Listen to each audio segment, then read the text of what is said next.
Hello दोस्तों, Radhe Radhe, good morning, जय Shri Krishna and welcome back to my YouTube channel Rajni Brajwasi blog. कैसे हो गाइज? उम्मीद करती हूँ आप सब लोग अच्छे होंगे। मैं भी एकदम ठीक हूँ। तो अभी सुबह सुबह का टाइम है और सुबह के अराउंडिंग 7 सवा 7 बजे का टाइम है। आज मौनी अमावस्या है तो इसीलिए मैं जल्दी खाना बना रही हूँ। वैसे तो बच्चों के स्कूल थोड़ा देरी से है और दूसरी बात आज संडे भी है तो बच्चों की मुझे कोई जल्दी नहीं है। वरना अगर बच्चे स्कूल जाते ना तो उनको ब्रेड वगैरह कुछ रखती, क्योंकि खाना तो सुबह सुबह मैं वैसे भी नहीं बनाती। जिस दिन अमावस्या रहती है, पितृ अमावस्या, उस दिन सीधे डायरेक्ट पहले खाना बनाती हूँ, फिर भोग लगता है, उसके बाद में सब लोग खाना खा पाते हैं। मैं नाश्ता भी नहीं बनाती और ठाकुर जी की कृपा ऐसी है कि मैं बच्चों को खाना भी नहीं बना के देती हूँ जब तक, या फिर मैं बाद में लंच भिजवा देती हूँ या फिर कुछ ना कुछ ऐसा करती हूँ। मैं खाना नहीं बनाती हूँ। बहुत से लोग ऐसा करते हैं कि पहले बच्चों का खाना या फिर कुछ इमरजेंसी हो तो बना लेते हैं, उसके बाद में गैस वगैरह सबको साफ करके स्लैब फिर दोबारा से खाना बना के पितरों का खाना निकाल देते हैं। लेकिन मैं नहीं करती हूँ। अभी तो देखो ठीक ठाक चल रही है, मतलब उस हिसाब से मैनेज हो जाता है। बाकी आगे देखा जाएगा, फिलहाल तो ये है। तो आज मौनी अमावस्या है तो उस हिसाब से बड़ी अमावस्या है। तो वैसे तो मैं दाल चावल बनाती या फिर कुछ ऐसा बनाती, लेकिन आज मम्मी ने बोला कि खीर पूरी सब्जी बना लेना, तो मैंने बोला ठीक है। खीर मम्मी ने बना दी थी, क्योंकि खीर बनने में बहुत टाइम लगता है। तो मम्मी पूजा करती रहती है, खीर बनती रहती है, उसमें करीब 2 घंटे लग जाते हैं गाइस खीर बनने में। तो मम्मी वैसे भी कहती हैं कि जब 2 जन किचन में काम करते हैं ना, काम नहीं हो पाता है। तो मम्मी जब तक पूजा कर रही थी तब तक खीर बन गई थी। मैं अपना नहाना धोना पूजा पाठ ये सब कुछ कर लिया मैंने। उसके बाद में फिर अब मैं किचन में काम कर रही हूँ। तो मैं बनाने वाली हूँ आलू मटर की सब्जी। तो आलू वगैरह मैंने ऑलरेडी उबाल लिए थे, मटर उबालना भूल गई थी मटर, तो अब मैं छील के अब डाल रही हूँ गाइस इसको। तो ग्रेवी वगैरह कंप्लीट है, बस मसाले ऐड करके। और आलू की सब्जी मैंने सबसे पहले इसलिए बना रही हूँ कि जब तक मेरा पूरा काम होगा तब तक आलू की सब्जी उबलती रहेगी, क्योंकि जितना ज़्यादा इसको पकाते हो ना उतना ही ज़्यादा आलू की सब्जी में टेस्ट आता है। और हाँ गाइस, एक चीज़ और बता दूं आप लोगों को, मैंने सब्जी बनाई है लोहे की कढ़ाई में, क्योंकि लोहे की कढ़ाई का टेस्ट ना बहुत अच्छा आता है, कलर भी बहुत अच्छा आता है, तो सब्जी में भी बहुत अच्छा टेस्ट आता है। आप कभी बना के देखना, ट्राई करना एक बार। नॉर्मल सब्जी एल्यूमिनियम की कढ़ाई में और लोहे की कढ़ाई में आप लोगों को डिफरेंस पता चल जाएगा, क्योंकि लोहे की कढ़ाई की सब्जी जो होती है ना उसमें अलग ही टेस्ट आ जाता है। तो यहाँ पे एक साथ में कई काम कर रही हूँ। पहले मैंने टमाटर पीसे थे, उसके बाद में अब चटनी पीस रही हूँ, और चटनी पीसने के बाद में जो उड़द की दाल की कचौड़ियाँ बनानी है ना उनको पीसना है। तो एक साथ में मैं मिक्सी का काम कर रही हूँ। तो काम मैं उस तरीके से करती हूँ, जैसे सब्जी में ज़्यादा टाइम लगता है तो सबसे पहले सब्जी को बनाया था, तो साथ में आलू उबल रहे हैं, इधर आटा वगैरह मुझे बाद में लगाना है, तो पहले ही मिक्सी का काम फिनिश कर लेती हूँ, क्योंकि मिक्सी एक बार रखी रहेगी एक कोने में तो फिर मुझे स्लैब पूरा भरा भरा नहीं रखा रहेगा, तो पूरा एक सफाई सी होती चली जाएगी। तो आलू छील लिए थे, और पिट्ठी के लिए जो आलू की कचौड़ी भी बनेंगी, दाल की कचौड़ी भी बनेंगी, तो उनके लिए मैंने अलग अलग निकाल के रखा है। तो यहाँ पहले मैं चटनी बना लेती हूँ और साथ में सब्जी की ग्रेवी बन रही है गाइस। और सब्जी को ना टेस्टी बनाने की एक ट्रिक और बताती हूँ। जैसे कि मैंने यहाँ पे ना चटनी पीसी है, चटनी पीसने के बाद में जो जार में थोड़ी सी चटनी चिपकी रह जाती है ना, हरा धनिया, हींग, जीरा, सारी चीजें हैं इसमें, तो जो पानी है उसको धो के जार को वो मैं सब्जी में डाल रही हूँ। उससे क्या है, सब्जी जैसे आपने कभी गोवर्धन आए हो कभी, तो यहाँ की कचौड़ियाँ आपने ट्राई की हो तो आप लोगों को पता चलेगा कि सब्जी का कलर ऐसा क्यों होता है, क्योंकि वो हरी चटनी डालते हैं। हमारे गोवर्धन की सी कचौड़ी आपको कहीं नहीं मिलेंगी।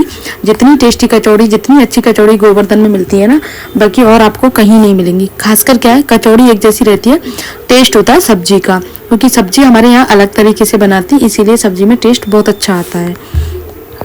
और आपको ना एक चीज़ और बताऊं, मेरा काम करने का जो तरीका है ना वो थोड़ा सा फास्ट है। फास्ट बोल सकते हो, कुछ भी बोल सकते हो। मैं एक काम के साथ में 2-3 काम और एक्स्ट्रा करके चलती हूँ। कई बार तो नहीं, जैसे कह सकते हो आप 10 में से 1 बार काम थोड़ा सा बिगड़ भी जाता है इस चक्कर में, लेकिन 9 बार काम सुधर जाता है, यानी कि और भी जल्दी हो जाता है।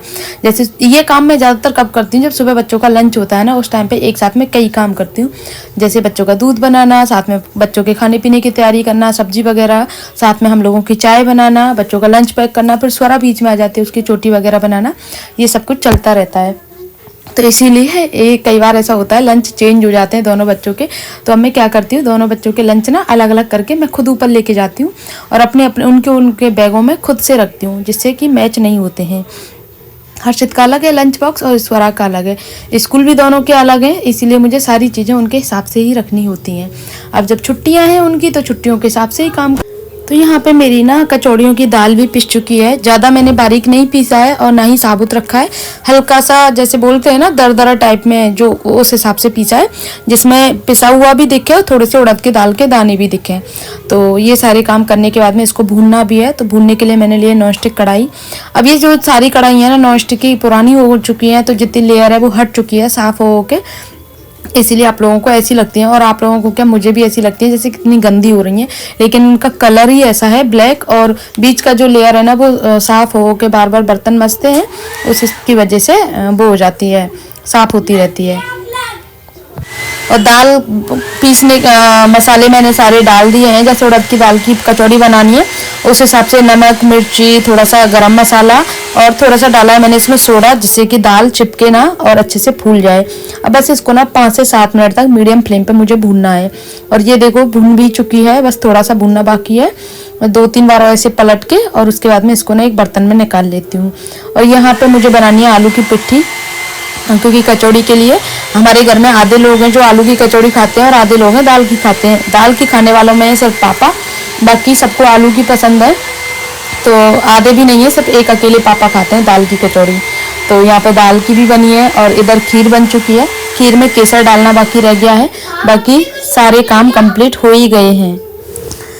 तो वैसे पूरा काम कंप्लीट हो ही गया है। और ये सब काम करने में मुझे बताऊँ मुश्किल से आधा घंटा लगा था बस।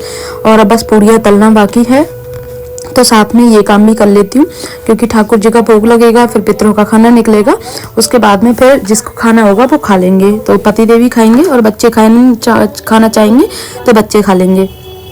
तब तक मम्मी अपना पूजा पाठ करके फिनिश कर लेंगी, तो वो पितरों का खाना मम्मी ही निकालती हैं।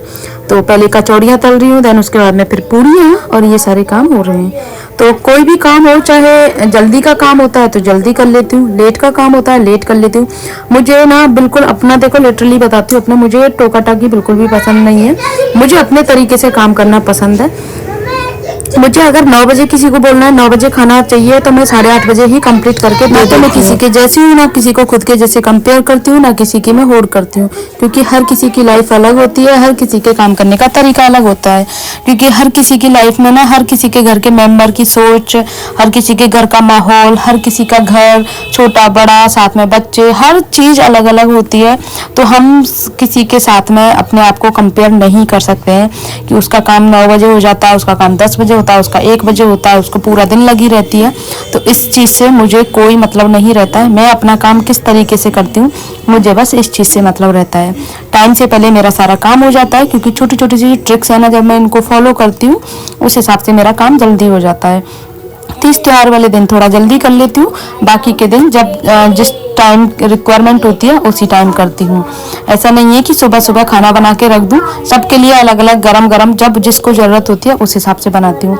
तो यहाँ पे गाइस थालियाँ कंप्लीट हो गई हैं। तो एक तो हमारे जो घर में हमारे जो मंदिर है उसके ठाकुर जी का भोग लगाना है, और दूसरा जो है मैं नीचे मंदिर, हमारे जो दुकान में मंदिर है, एक तो भोलेनाथ का परिवार है, साथ में गिरिराज जी हैं, उनका भोग लगाने के लिए आई हूँ। पतिदेव पूजा करते हैं डेली सुबह, पहले पापा करते हैं, फिर उसके बाद पतिदेव पूजा करते हैं। तो देखो कितना प्यारा श्रृंगार कर रखा है। और ये है हमारे गिरिराज जी।